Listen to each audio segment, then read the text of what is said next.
Producer Joe here from the Working Fans Podcast. And at the Working Fans Podcast, this is just a podcast that three lifelong fans created to have a place to talk comedy and pro wrestling. Now, our comedy podcast releases every Tuesday, while our wrestling podcast releases every Thursday. We release bonus episodes under the moniker Working Fans Presents every now and then. You can find us on Apple Podcasts, Google Podcasts, Spotify, Breaker, any major podcast provider. The important thing is just please like, rate, review, subscribe wherever you listen to us. Now, we have started a new thing. We are now on Amazon and Audible. So those episodes release every Monday. And that's kind of going through the archives and just releasing our old episodes into new areas. So if you want to live through the process with us again, take that journey with us again, you can find us over on Amazon and Audible. Now, if you can't get enough of us in the audio form, check out our YouTube. It's youtube.com/C/Working Fans Wrestling Pod, or just search Working Fans Podcast on YouTube. We have the whole archive is up there. And if you listen to the Working Fans Podcast, you are more than familiar with the 531. That is our signature segment where we take your top 5 list on a particular subject, vote it down to a top 3, and then debate it down to a top 1.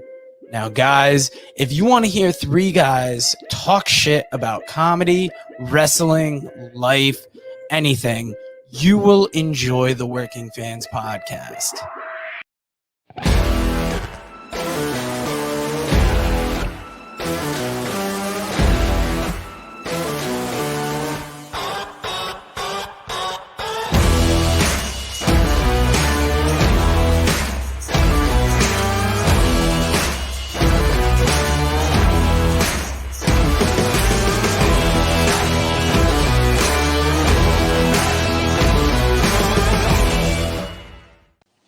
All right, everybody, it's the Working Fans Podcast with the man they call Dave. And today we have a young female comic who's been doing this for about 2-3 years or so. And she's got some open mics coming up too, I believe. Mrs. Kate Lawlor. Kate, how you doing? Hi, I'm good. Thanks for having me. Oh, no problem. I guess first question, what got you into comedy? So it was an accident, actually.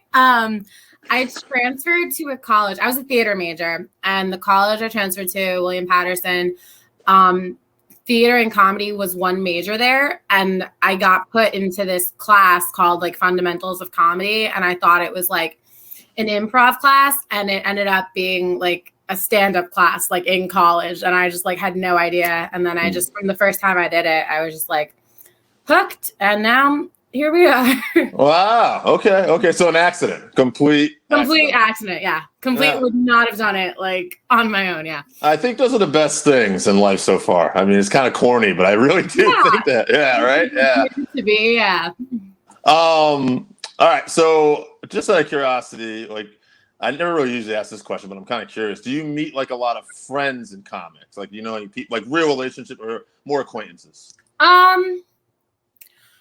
So that's interesting. I'm someone who like, I need to be friends with everyone. And so like, I kind of made that mistake I still make it probably, where I just tend to think people are my friends. And like recently I've kind of been realizing that some people need to just be acquaintances and just people like, I do have a few people are like good relationships. And like for the most part, they should just be like coworkers and like people you shoot the shit with. But yeah, right. I imagine I had a buddy, he used to say he would do business with certain people, he called them arm's length, meaning they're okay, but about there you're okay. Exactly. Yeah. Well, I'm still young, so it's like kind of like a learning process of like boundaries and business. But how old are you? If you don't mind me asking. I'm 24. Okay. Yeah, so very young, and being this is completely different. And this is a lot of stand-up you're doing is in New Jersey, New York? Yeah. I'm from Jersey, so like I run a weekly open mic and I host a monthly show here. but I also just had a residency at Broadway Comedy Club in New York. So I like go back and forth a lot.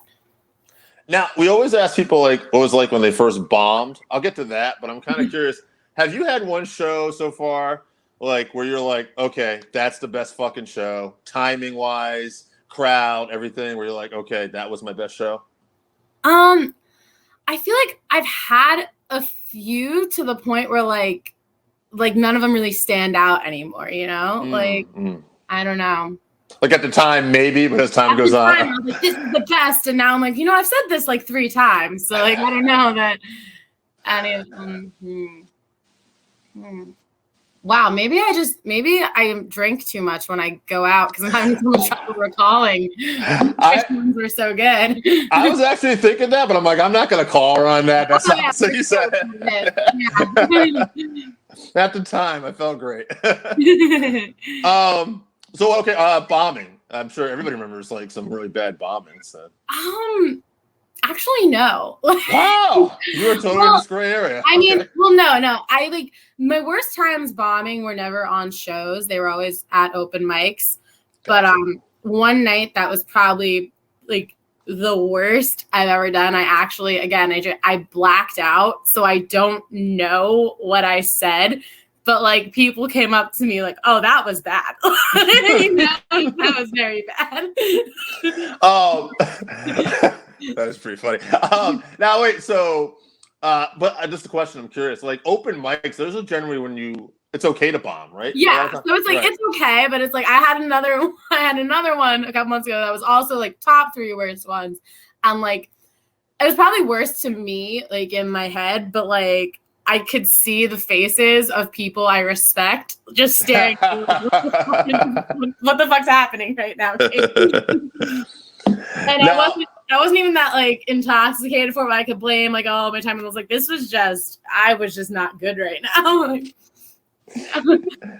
In that vein, do you ever like, I know everybody like, okay, life is probably material, right? Things happen. But so how often does that happen? Like, do you just find like some real shit that goes on in your life? Like, oh, that's a fucking bit.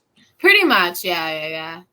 And I've always been like a big storyteller. So like, I guess like when things happen naturally, well, especially now because there is a science to it. And now that like I do stand up enough, I like look for where I can just add punches into like any story I tell or whatever. But yeah, for the most part, I'm like very like I just draw from like my own life more than like anything else. Like I'm not a big like topical person. So right. Yeah. I can feel that. Now, like that's interesting because like I know people that are like funny like in circles and stuff like that. And actually we have a friend who does stand up. And like in our circle of friends, he's not very funny. But like on stage, he knows what he's doing. Like we've watched him. Like, I'm not like tooting his own horn if he hears this, but like he knows like, okay, like I've watched him. Like he plays to an audience. He looks at one table that's reacting and he goes to that. And I'm like, okay. So I guess what I'm getting at is like stand-up is just like you can be funny, but stand-up itself is like a different craft. It's not yeah. It's like yeah, it's like it's its own thing, it's its own animal. And it's like I think it's interesting because there's people who are stronger writers than people who are stronger at just like riffing. And if you can be good at both, that's like such a skill. But I don't know, it kind of just is a bunch of trial and error and you like just figuring out like your own groove and what works for you. But yeah, I do believe that anyone can be funny. It kind of just it's like you just can't teach a work ethic. Like someone has to have the drives to just like constantly fail in order to like get good, because most people are so bad when they start out. So yeah, repetition is like the key. I think to almost anything. But right, it's also the difference is with this, right? You have to be willing to fail in front of a group of people, right? Yeah, and it's hard. It's very hard. Alcohol probably helps. Oh, for sure. Too much. Actually, there's a book out. I forget the name of it, but it's basically about. I want to say it's like the Soviet Olympic team where they're using alcohol and stuff to actually practice and train because alcohol under the right moderation was actually like an enhancement, that relaxed their nerves and everything like that. But too far, obviously you're dropping weights on you. So I guess what I'm saying, like, I guess, right. Like there's that fine line where alcohol, if you hit this the right amount, can calm you down. You definitely need to loosen up a bit, but then it's like when you can't stand up, and I've been there. And it's definitely, with anything, moderation's key. Yeah. I'm trying to be consistent with moderate, I guess. Right. Now you have a podcast, or did you used to do a podcast? I did. I used to have 2 different podcasts. Okay. I had one called Titillating Podcast and another one called Spice Rack Podcast. Yeah, right now I'm kind of like figuring out what I definitely want to have one again. I just don't really know what I want to do, you know? Yeah. Like we started out this podcast as like pro wrestling because we're big pro wrestling fans, and then we branched off into like comedy. And we've been doing that now for, I don't know, whatever this is, episode 40 or something. And like now we're doing MMA. So like we're just constantly trying to branch out into things we like and keep finding that creative outlet, I guess, to do things while actually having like real jobs that suck too. You know? Well, I guess it helps to have like areas like that you're really interested in, like to have something like dedicated to MMA or pro wrestling, because I definitely don't know enough about anything to have a whole podcast about it. Yeah, that's why you gotta like have these relationships, I guess, right? To have people to like kind of bounce off. Exactly. Yeah, I'm really good at like talking to other people about the shit they do, but like other than a few select things, like, wait, I don't want to do this myself. Oh yeah, for sure. Now, do you have any like shows coming up? It's a slow month. I'm at Big Nose Kate's in Staten Island next week, and I'm producing a show in Elmwood Park July 24th.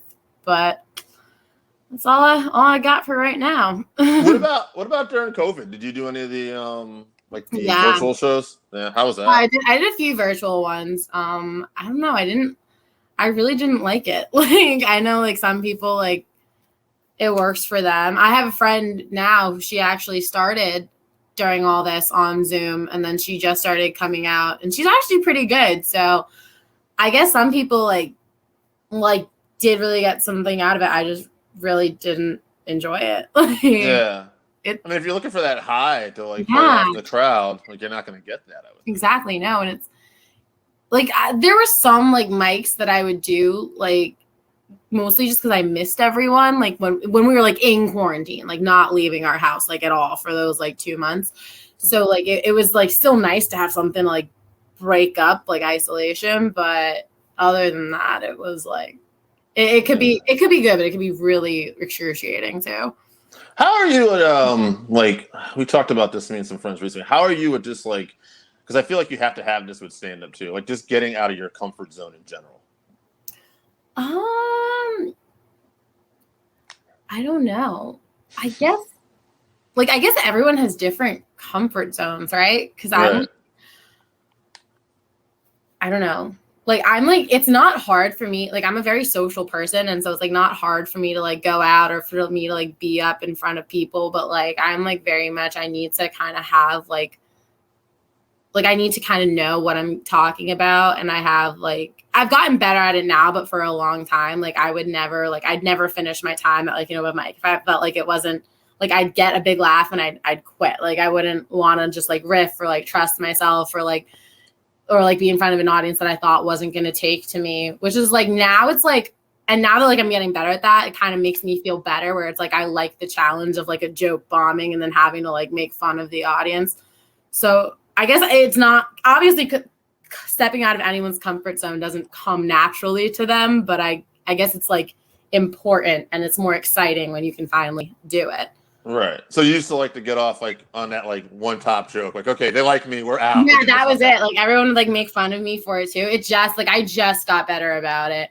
But yeah, it would be like a thing. Like it would be a running joke where people would be like, "Oh, let's see how much time Kate's gonna actually do tonight." Like everyone, like well, if I did the full time, it would be like, "Whoa!" Like, and then like one night, people were like, "You need to just get up there, like just sit in the bomb and just like finish, like just do it." And then I did, and it wasn't the first time I did. It wasn't fun, but like I was like, "Ah." Right. So anything you get used to, I guess, after a while. Exactly. Yeah. Okay. So again, this is not a question we normally ask, but I'm kind of curious because you're pretty open about things, and I'm just curious. Dating comics, is that a thing? Is that awkward? Do you want to do that? Yeah. I do it a lot. And it's Yeah, it can be really bad. I love your honesty, but please go ahead. It can be like everyone keeps telling me to like stop, and I'm like, like I don't know, but like, and at first I was all no, like no, I don't want to date a comic, but then I know like when you're, especially because I'm young, so when you're like younger than everyone and you're the only girl and you get all this attention all the time, sure. And I started doing it when I was in college, and so because of that, like I was never really. Like, I was never at, like, all the frat parties, really, or hanging out with them. Like, I was always out doing stand-up. And so, like, I never felt like I had anything in common with the boys, like, my age. And I was just more drawn to, like, the comedians. But, Is it kind of like being the prettiest girl at the ball when you're like that? Yeah, it is. It's like that. But it's also, like, when you meet people who, like, they have the same schedule as you. Like, you're out all the time. And they get that you're passionate about this same, like, crazy thing. And it's, like, also, like, I don't know, like, guys usually want to be the funny one. So it's, like, kind of harder to, like, meet, like, an average guy and he's trying to spit all this game at you. And you're like, oh, I'm so much funnier than you. Like, it's, like, kind of hard because, like, once you get used to that lifestyle, like, once you get used to dating other people who have, like, the same, like, thing as you and know the same people as you, you're just not really interested in people outside of your world anymore. But when it's bad, it's bad. It's very you gotta see these motherfuckers again too. Every day. All right. I guess there's some lessons to be learned in that probably. Yeah. So. It can be, and if it's like a casual thing, like I've hooked up with or like gone out with people casually and I'm still friends with, and it's not weird at all. But then there's people who are terrible and like can't be in the same room, have to like rearrange, find new mics. But that's also life. Like in life, you're gonna like how often, I guess now a lot of people meet online, but I feel like people usually met, like they got set up by mutual friends or like they met at their regular bars everybody hangs out with, or they met at work. Like you're gonna see people, the people you're around, you know? I guess that works. I will say from personal experience, I was married, I'm divorced now, and I'm talking to someone, but the people I met online, everyone was almost just toxic as fuck. So like, I'm sure it's not every case, but definitely like the cases I've ran into too. I don't know. I've only gone on 2 online dates. I knew both of them a little bit prior. Like we knew like mutual people. Yeah. But it's just kind of like even like since I was in high school, everyone I've dated, I've been friends with. Like I've never like been good at like getting set up and like going out. Yeah. It's just so like like I am good on dates because I'm funny, but it's still like kind of just sure. I don't know. This is probably just the way my life's always going to go. Just get used to it. This is get used to the awkwardness. All right. So I'm trying to think if there's anything else I wanted to ask you. So you got so from New Jersey, you got some other podcasts you're looking to do. About any other projects? Is there anything else you're interested in doing? So yeah, kind of. Like it's not like a thing actually, but okay. So my goal has always been that I want to write for TV, and like that was like what I was like studying in college. Like I wrote like a pilot and everything, and so like now it's like that's like what I've been like the past few days, especially. I've just been thinking more about that, and that I need to get like I don't even know what like the next step is, but like I need to like start focusing more on that, like writing more like characters and more like ideas, and like get like talk to more like people I know who like know how to film stuff and like put together like whatever I can. So yeah, that's like what I'm thinking about. Writing. Now, like mostly like would you be interested in like sitcoms, or are you interested in just anything, or like I guess sitcoms, but like I feel like the idea of a sitcom has like branched off into something very different now because of streaming services. And now it's like, so like when you say sitcom, it's like you think like Modern Family or something like that. But it's like,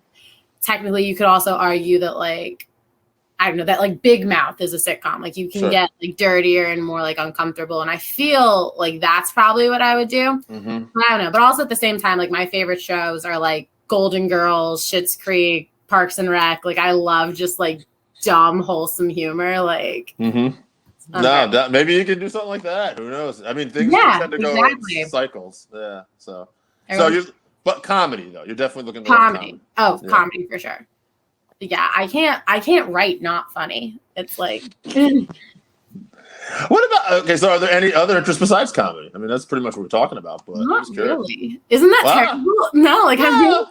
I mean, I guess I did acting and like music like my whole life. So like that is something that like I still do like a little bit, and like, but like aside from that, like they're all just really like forms of performing, and I feel like I was always good at everything else, and then I did comedy, and I finally had something that I was like really great at, and I just kind of like I don't know, like now it's like when I like do the stuff that like I used to think like I loved and I was passionate about, just kind of makes me miss comedy, you know? Mm-hmm. But yeah, that's basically it. I mean, I have a job that like I love. I work at a hockey rink. I grew up figure skating, so I love that. I love the competitiveness of like the sport. I love kids and stuff. But competitor. Yeah. Yeah, I can see that. Do you have an angry side? Yeah, for sure. Yeah. Yeah.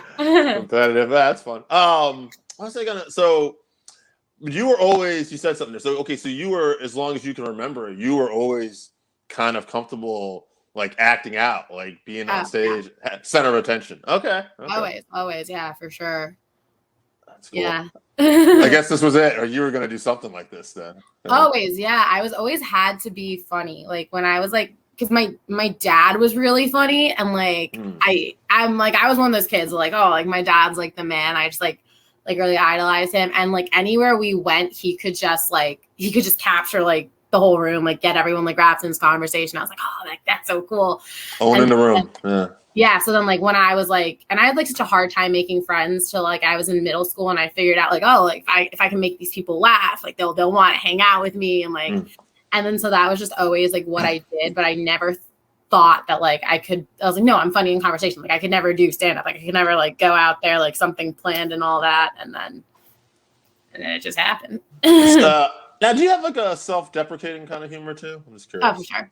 Okay. Yeah. For sure. Yeah, I remember I had trouble until I got older too, interacting with people, and then once I learned to laugh at myself, it was like so much easier. It felt so much easier. Yeah, people like people who don't take themselves too seriously, right? Sure. And it's also like people don't. I feel like people don't want to like make fun of you if you make fun of yourself first, right? Like you're kind of beating them to the punchline. Totally diffuses most situations too, 9 times, unless you're dealing with a real asshole. Then it's like okay, next level. All right. Well, any social media or something maybe people can reach you at? Oh yeah, awesome. Okay, so my Instagram is KLawz, KLAWLZ comedy, and my Twitter is Kate Lawlor 888. So yeah, check you out. You're promoting shows and stuff on there, I'm sure. Yes, all the time. Yes, come to Eyes Up Here at Reserve Club in Elmwood Park, July 24th. It's gonna be very fun. Eyes up there, assholes. Pay attention. Kate, thank you for doing the show. We appreciate you. Having me on. That's okay. This was fun. It was fun. Have you again.